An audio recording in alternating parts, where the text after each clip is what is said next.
அனைவருக்கும் வணக்கம். இது வண்ணத்தமிழ் டிஎன்பிஎஸ்சி உங்களை அன்புடன் வரவேற்கிறது. இன்றைய வகுப்பில் பார்த்திங்கன்னா பொதுத்தமிழ் பகுதியிலேருந்து நம்ம வந்து வகுப்பு பார்க்கலாம். அந்த வகுப்போட பொறுத்த வரைக்கும் நம்ம வந்து ஷார்ட்கட்டாக செய்தி பார்க்குறோம். இன்றைய வகுப்பில் வாங்க கிளாஸுக்கு போயிடலாம். நம்மளுடைய புதிய பாடத்திட்டம் TNPSC group 2, group 2A, group 4 புதிய பாடத்திட்டத்தை பொறுத்த வரைக்கும் தமிழ் பகுதியில் அழகு 7, அதாவது அழகு யூனிட் வந்து 7 இருக்குது. இதில் வந்து இலக்கியம், தமிழறிஞர்களும் தமிழ் தொண்டுன்ற ஒரு டாபிக் இருக்குது. இதில் வந்து 15 கேள்வி கேட்குறாங்க. இதில் பொறுத்த வரைக்கும் தமிழறிஞர்களை பற்றிய டாபிக் இருக்குது. அதில் வந்து யாரை பற்றி நம்ம தெரிஞ்சுக்கிறோன்னா, இன்றைக்கி வந்து தேவநாய பாவனர் அவருடைய உரைநடை பகுதியில் வந்து இன்றைக்கி வந்து கிளாஸ் பார்க்குறோம். இது வந்து எங்கே கவர் ஆகிக்குன்னா, இந்த நம்ம வச்சுருக்க டாபிக் வந்து பார்த்திங்கன்னா 10ஆம் வகுப்பு புதிய பகுதியில் இருக்கக்கூடிய உரைநடை பகுதியில் தமிழ் சொல்லுன்ற ஒரு டாபிக் இருக்குது. அதில் இருக்கிறது தான் உங்களுக்கு ஷார்ட்கட்டாக சொல்லிக் கொடுக்குறேன். இன்றைக்கி வந்து இது பொறுத்த வரைக்கும் கெட்டுப்போன காய்கனி வகை வந்து இவர் வந்து எப்படிலாம் சொல்கிறாரு. ஓகே, இது எப்படி இருந்தாலும் நம்ம ஞாபகம் வச்சுக்கலாம். இதுக்கான ஷார்ட்கட்டோடு உங்களுக்கு வந்து இன்றைக்கி வகுப்பு பார்க்கலாம் வாங்க. சூம்பல் பொறுத்த வரைக்கும் நுனியில் சுருங்கிய காய் என்ன சொல்லுவாங்கன்னா சூம்பல்னு சொல்லுவாங்க. அடுத்து சிவியல் பொறுத்த வரைக்கும் சுருங்கிய பழம்.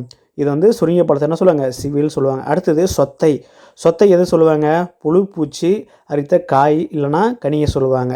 அடுத்தது வெம்பல் பொறுத்த வரைக்கும் சூட்டினால் பழுத்த பிஞ்சு அப்படின்னா சொல்லுவாங்கன்னா வெம்பல் நம்ம சொல்லுவாங்க. அடுத்தது அழியல் பொறுத்த வரைக்கும் குழுகுழுத்த பழத்தை என்ன சொல்லுவாங்கன்னா அழியல் அப்படின்னு சொல்லுவாங்க. அடுத்தது அழுகல் பொறுத்த வரைக்கும் குழுகுழுத்து நாரிய பழம் அல்லது காயை என்ன சொல்லுவாங்கன்னா அழுகல்னு சொல்லுவாங்க. அடுத்தது சொண்டு பொறுத்த வரைக்கும் பதறாய் போன மிளகாய் என்ன சொல்லுவாங்கன்னா சொண்டுன்னு சொல்லுவாங்க. சரி, இப்போ வந்து இதுக்கான பொருளெல்லாம் பார்த்துட்டோம். சரி, இது எப்படி ஷார்ட்கட்டாக நம்ம மைண்டில் வச்சுக்கலாம் அப்படின்னு பார்த்தீங்கன்னா, சூம்பல் எப்படின்னு வச்சுக்கலாம், நம்ம சோம்பல்னு நம்ம வச்சுக்கலாம். ஓகே, சோம்பல் வரும்போது நம்ம என்ன மூஞ்சி எப்படி இருக்குன்னா சுருங்கி போயிடும்.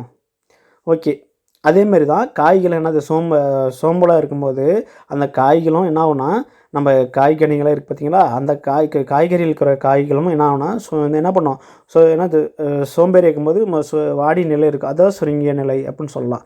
அடுத்து இப்படி நான் வச்சுக்கோங்க. அடுத்து சிவியல்னால் நான் என்ன சொல்கிறேன்னா, இந்த இடத்துல பொறுத்திக்கும் நான் வந்து பழத்தை வந்து சிப்ஸ் போடலான்னு நான் வச்சுருந்தேன். ஆனால் பார்த்தீங்கன்னா சுருங்கி போச்சு பழம். என்னப்பா நான் சிவி சிப்ஸ் போடலான்னு பார்த்தேன், ஆனால் வந்து பழம் வந்து அது பழுத்து போச்சு. நான் வந்து சிவி பழம் போடலான்னு என்ன பழம்னு நினச்சிங்க, சிப்ஸ் பழம்னு நினச்சேன். இது வந்து சிவியில் என்ன நினச்சிக்கிறீங்க, சிப்ஸு அப்படின்னு நினச்சிக்கோங்க. சிப்ஸ் பழம்னு நினைக்கும் போது பழத்தை சிப்ஸ் போட முடியாது அப்படின்னு நினச்சிக்கோங்க. அடுத்து சொத்தை நம்மளுக்கு தெரியும் எல்லாருமே.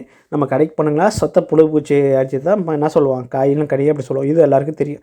அடுத்து வெம்பல்னா இதை எப்படி வச்சுக்கோங்கன்னா வெப்பனை வச்சுக்கோங்க. ஒரு பழத்தை கொண்டு போய் வெப்பத்தோட வச்சு காய் ஏற்கிற பிஞ்சு காயை கொண்டு போய் காட்டினா உடனே அவன் வெப்பத்தை என்ன சூட்டால் என்ன பண்ணோம், அது பழுத்து போயிடும்.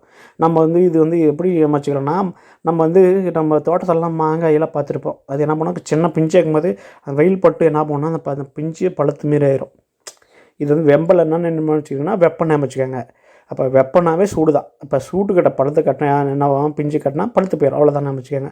அடுத்து அழியல் பொறுத்த வரைக்கும் நம்ம எப்படி வந்து இது வந்து அல்ற மாரி வச்சுக்கோங்க. நல்லா கொழுக்கிற பழத்தை என்ன பண்ணுவோம், நல்லா பார்க்குறதுக்கு நல்லா பூஸ்டிக்கிற பழத்தை எல்லாருமே தேடி எடுப்பாங்க. காய்கறி கடைக்கு போனால் கூட நல்லா குண்டாகிற மாதிரி அதேமாதிரி என்ன பண்ண நல்லா குழுங்கிறத அள்ளுவாங்க அப்படின்னு வச்சுக்கோங்க. ஷார்ட்கட்டு குழுங்கிறத அள்ளுவாங்க. அடுத்து அழுகல் இந்த சொத்தைக்கும் அழுகலுக்கும் வித்தியாசம் நீங்கள் தெரிஞ்சுக்கணும்.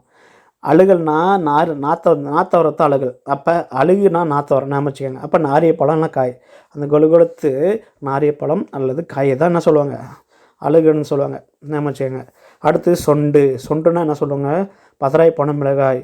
என்னப்பா சொட்டாக பார்த்தா அங்கே மிளகாய் வந்து பதறா போச்சுப்பா, நான் தண்ணி சொட்டாக விட்டு வளர்த்தேன், மிளகாய்க்கு பதறா போச்சு வச்சுக்கோங்க.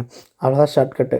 பிடிச்சிருந்தால் லைக் பண்ணுங்கள், ஷேர் பண்ணுங்கள், கமெண்ட் பண்ணுங்கள். இது வந்து வண்ணத்தமிழ் டிஎன்பிஎஸ்சி. தொடர்ந்து இதுமாரி ஷார்ட்கட் வகுப்பு நான் போடுறேன். உங்களுக்கு பிடிச்சிருந்தா தொடர்ந்து ஃபாலோ பண்ணுங்கள், சப்ஸ்கிரைப் பண்ணுங்கள். நன்றி, வணக்கம்.